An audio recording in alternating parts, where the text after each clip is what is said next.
Bonjour et bienvenue dans cette nouvelle vidéo, ici le fan de Komiya et aujourd'hui on va s'ouvrir une petite Pokébox qui est sortie il y a un petit moment, ça va faire un mois que c'est sorti, j'ai pas la date exacte, mais je sais que c'est sorti en avril 2024, donc ça va faire un mois, c'est fou comme le temps passe vite.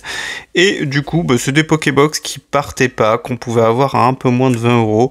Et j'en ai encore quelques-unes, mais je me suis dit de temps en temps en ouvrir une, pourquoi pas. En plus, j'aime bien, j'aime bien Sarporto. J'ai pas eu l'occasion de vous montrer la SAR en japonais de Wild Roar, mais je vais la faire grader. Donc, eh bien, vous la découvrirez quand je vous donnerai la note de la carte. Et j'ai très hâte, eh bien, de la faire grader. Ça va arriver assez vite puisque c'est à la fin du mois que je vais faire mon dépôt au niveau du gala. Et du coup, dans cette box, qu'est-ce qu'on peut retrouver? C'est des box assez intéressantes qui, je pense, avec le temps, parce que elles étaient pas chères, donc il y a sûrement des gens qui ont dû en stocker quelques-unes, donc elles vont repopper de temps en temps, peut-être dans des magasins et ainsi de suite. Et c'est des box assez intéressantes. Pourquoi? Parce qu'elles sont full EV. Et vous allez me dire, bah oui, mais EB c'est bien aussi. Oui, mais EB c'est très bien. Mais si vous en avez qu'un sur les 4, c'est pas ça qui va vous permettre d'ouvrir énormément de EB. Là où ici, si vous êtes fan de EV, eh bien vous allez pouvoir ouvrir du EV. Allez, c'est parti. Donc on commence avec la promo. Celle-ci, je ne l'avais pas. Elle a été éditée dans Force Temporelle, mais le dessin n'est pas exactement le même. Alors je crois que je l'ai plus. Faudrait que j'aille revérifier. Faudrait que je la prenne en japonais de toute façon pour la collection. Et celle-ci, du coup, c'est la promo. Vous savez, je fais la collection des promos. Je vous montrerai un jour où j'en suis. On a 4 boosters. Dans la boîte, il y a du carton. C'est pour que les boosters bougent pas trop. Ça sert à rien. Et la boîte, c'est toujours sympa. Ça peut aider à ranger des choses pour éviter d'avoir les choses qui traînent. Ça peut être pour mettre des sleeves, mettre des jetons et ainsi de suite. Ça dépend si vous jouez. Par exemple, moi, j'ai une boîte comme ça, une Pokébox. C'est celle de 4.5 dans laquelle je mets quelques jetons et quelques dés. On a du coup à l'intérieur donc Faille Paradoxe, Force Temporelle et 2 Mascarades Crépusculaires. Et Mascarade Crépusculaire, c'est une très bonne série. C'est vrai que ça a été un peu boudé, mais moi j'aime bien. Et du coup, eh bien, on va s'ouvrir ça en dernier. Ce week-end, du coup, j'ai mon premier tournoi. C'est dimanche. Et ce qu'on fera, c'est que lundi, dans la vidéo, je vous ferai un petit bilan. Je vous présenterai le deck que j'ai joué. Et j'aurai un autre tournoi la semaine prochaine. Du coup, ça sera vendredi soir, si je ne dis pas de bêtises. Et la particularité du tournoi de vendredi soir, c'est que ça sera le premier après la rotation. On aura l'occasion d'en reparler. C'est vrai que ça fait un petit moment que je vous parle du TCG. Je voulais faire une vidéo, mais j'aimerais bien faire les choses. Mais c'est vrai que là, je vais pouvoir vous parler du deck que j'ai joué donc la semaine prochaine. Oh, très joli Babimanta. On en a parlé dans la vidéo des AR, hein, je vous en ai parlé, avec l'AR qui a grimpé en prix, qui est passé au-dessus des 15 €, donc qui a rejoint l'équipe des cartes à plus de 15 €. La Vitalité, qui est une carte qui est très jouée dans le TCG. Et du coup, est-ce qu'on aura quelque chose? Ça sera 2 reverse. J'ai pris les deux en même temps.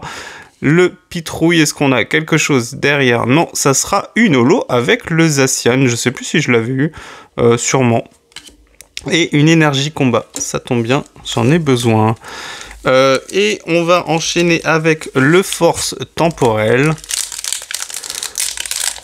Ça fait un petit moment que j'ai pas ouvert ces séries-là. Ça fait du bien de temps en temps.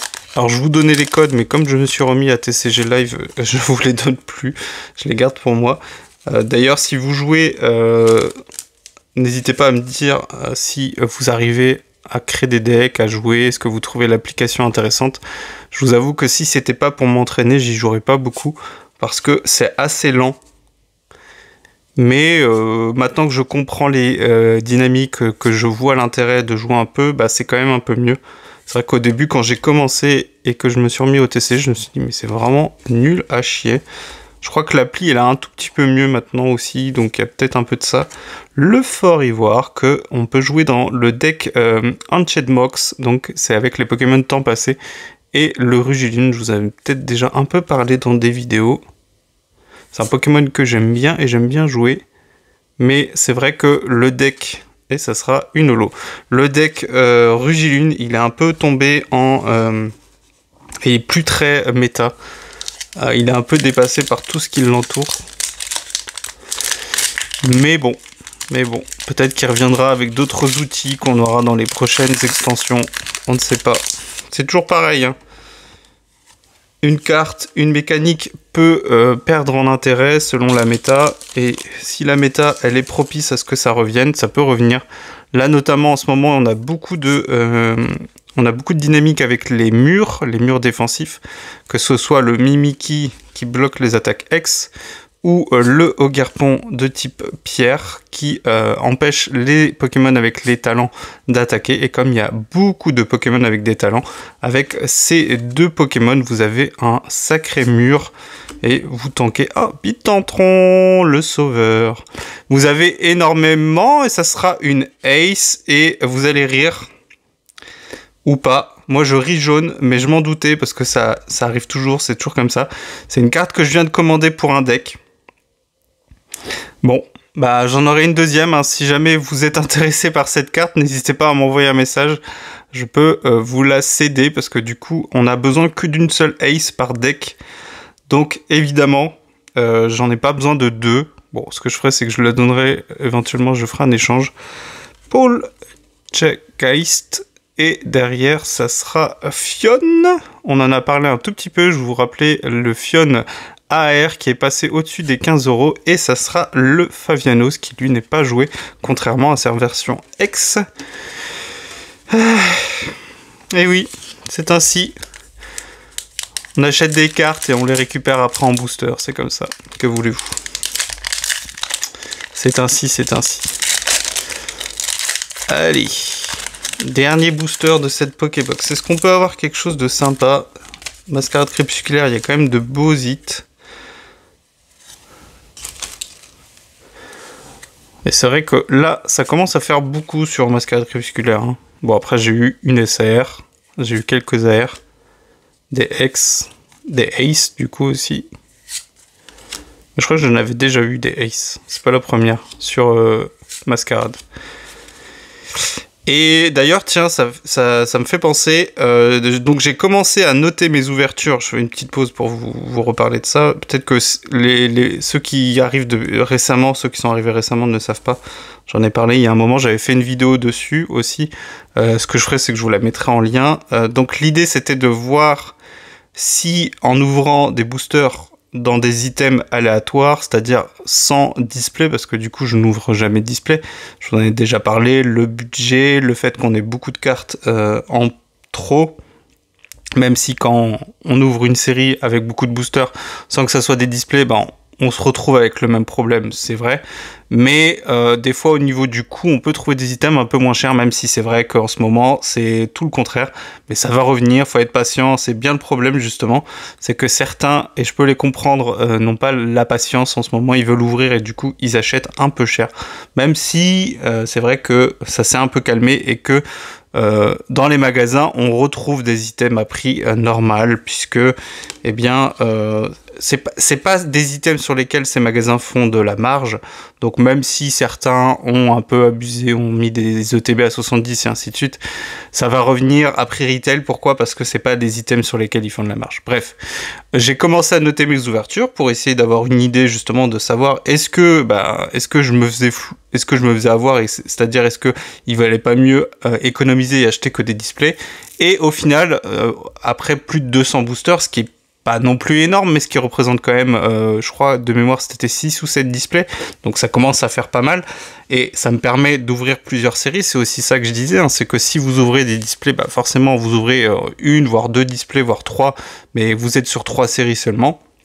Après, vous pouvez vous mettre d'accord avec quelqu'un pour faire des échanges de boosters. Bon, c'est pas une pratique que je connais, mais ça peut être envisagé, hein. Par exemple, vous dites, bah, moi j'achète EV3, toi t'achètes EV4, et puis on s'échange la moitié. Ça peut être une façon de faire les choses. Bien que j'en ai jamais entendu parler, mais je viens d'y penser. Comme quoi. Et ce qu'on avait vu, c'est que par exemple au niveau des AR, bah, on était un petit peu mieux qu'une display, je crois que j'avais pris pour référence à l'époque EV6, si je me trompe pas, mais EV6 c'est à peu près les mêmes taux que les dernières séries, c'est pas très différent. Et du coup on s'était rendu compte qu'au niveau des AR j'étais mieux, au niveau des SAR aussi j'étais mieux. Et donc, encore une Ace, c'est la même ou pas? Non, c'est pas la même, c'est celle d'avant. Et du coup, c'était sympa parce que, eh bien, du coup, ça montrait que, en fait, bon, certes, vous augmentez vos chances de ne pas avoir suffisamment de hits parce que dans une display, c'est pas exactement qu'il y a des quotas, mais à mon avis, au niveau du contrôle qualité, ils font en sorte qu'il y ait à peu près un nombre de hits, c'est-à-dire que, par exemple, ils vont bloquer entre 6 ou 7 boosters avec une X, ça se vérifie, hein. De toute façon, il suffit de regarder pas mal de displays et vous observez ça. Et par contre, sur les secrets, il n'y a pas vraiment de quota, mais on va dire que ils s'assurent pour que sur 6 displays, s'ils font 6 displays à la suite, c'est sûrement comme ça qu'ils font, avant de les mettre dans une case, eh bien ils se disent, bon bah voilà, dans les 6 displays qui partent là dans la case d'après, on a garanti une secret, et du coup, c'est un peu joué ça. C'est un peu joué, donc je vais la garder. Et du coup, ils garantissent comme ça, eh bien, le fait d'avoir une à plusieurs secrètes sur une case. Et du coup, ce qu'on avait vu, je l'avais fait j'avais commencé en mai, donc là, ça va bientôt faire un an, donc je pense que je referai une vidéo, même s'il n'y a pas eu autant de boosters depuis la dernière fois, mais j'approche tout doucement des 300 boosters, donc mine de rien, ça va quand même assez vite.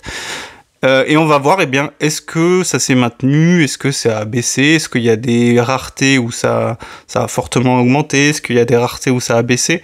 Et du coup, c'est pas pour vous dire qu'il faut pas acheter des displays, c'est juste pour vous dire que il n'y a pas que en achetant des displays qu'on peut avoir des hits. Et du coup, il y aura rien, mais encore un Serpento en même temps dans une Pokébox Serpento.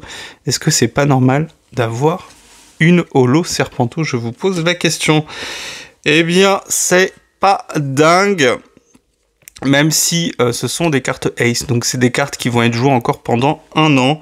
Alors, même peut-être un peu plus, puisque ce sont 2 cartes qui sont Stamp H.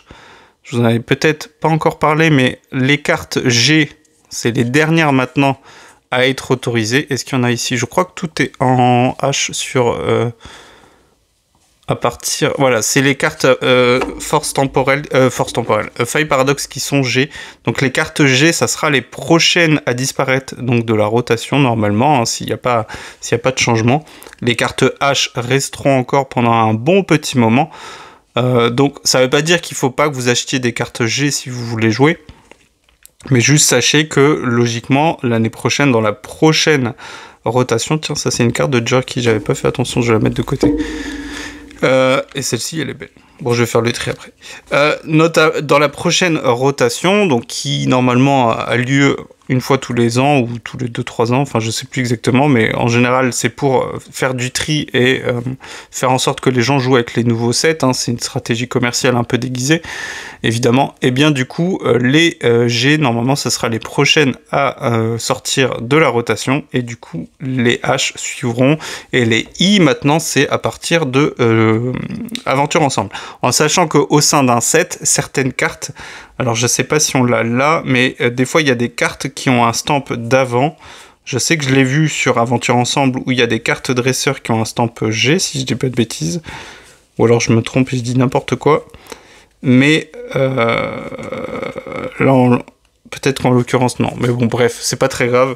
Je revérifierai, mais là vous voyez par exemple j'ai une carte Reshiram de N, du coup celle-ci elle est de la dernière série EV9, et vous voyez du coup il y a le I qui indique que du coup eh bien elle sera autorisée officiellement en tournoi irréel à partir du 11 avril, pas encore, d'accord, donc jusqu'au 11 avril on ne peut pas encore utiliser les cartes de EV9, après vous pouvez commencer à réfléchir comment vous allez les insérer dans vos decks, mais vous ne pouvez jouer avec que à partir du 11 avril. Donc c'est pour ça que le tournoi que je fais ce dimanche sera à l'ancien format, le format qui est toujours en place jusqu'au 11 avril, et le tournoi de la semaine d'après, par contre, cette fois-ci, ça sera sur la nouvelle rotation, donc il n'y aura plus les dernières cartes du bloc EB.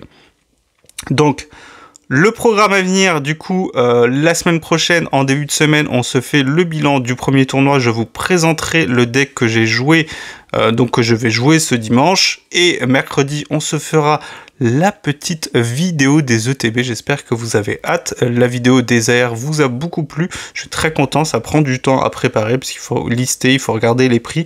C'est pas très difficile, hein. On parle pas de travail à l'usine, mais évidemment c'est quelque chose qui prend du temps. Donc ça fait plaisir quand vous appréciez le temps que je consacre et le travail que je fais. Donc c'est très gentil. Je vous remercie énormément, même si je l'ai fait en commentaire, mais j'en profite pour vous remercier. Donc on fera pareil pour les ETB. Et en fin de semaine prochaine, du coup, j'aurai mon deuxième tournoi. Donc le lundi de la semaine d'après, je vous ferai le bilan du tournoi. Et du coup, j'espère gagner quelques matchs quand même.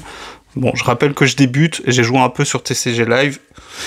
Sur TCG Live, je m'en sors pas trop mal dans le sens où je peux gagner des matchs. Après, des fois, il y a le match-up, hein, on n'y peut rien, c'est comme ça. C'est comme dans tout jeu de stratégie et de TCG. Si le match-up ne vous permet pas de gagner, même si vous êtes le meilleur joueur au monde, ça risque d'être compliqué. Mais bon, quoi qu'il en soit, on se tiendra au courant. On se dit à bientôt pour de nouvelles vidéos. Je pense qu'au niveau des ouvertures, on s'en fera une dernière. Voilà, pas forcément une Pokébox, parce que là, du coup, je viens d'en ouvrir une et j'ai pas envie de me retrouver avec 15 000 Pokébox chez moi. Donc, ce qu'on fera, c'est qu'on fera un autre item. J'ai quelques items qui traînent, comme des tripacks EV2. J'ai un tripack EV5 encore, et sinon, j'ai des teens. Donc, pourquoi pas faire un petit panachage en fin de mois, je pense, pour espacer les ouvertures. De toute façon, je vous l'ai dit maintenant, peu d'ouvertures, parce que, eh bien, déjà, j'ai plus beaucoup de choses à ouvrir à petit prix. Et de toute façon, j'essaye de me restreindre. Il est très beau ce Serpenteau que j'avais déjà, mais je vais la mettre de côté parce que j'aime bien le Pokémon. Allez, on se dit à bientôt pour une nouvelle vidéo. Ciao!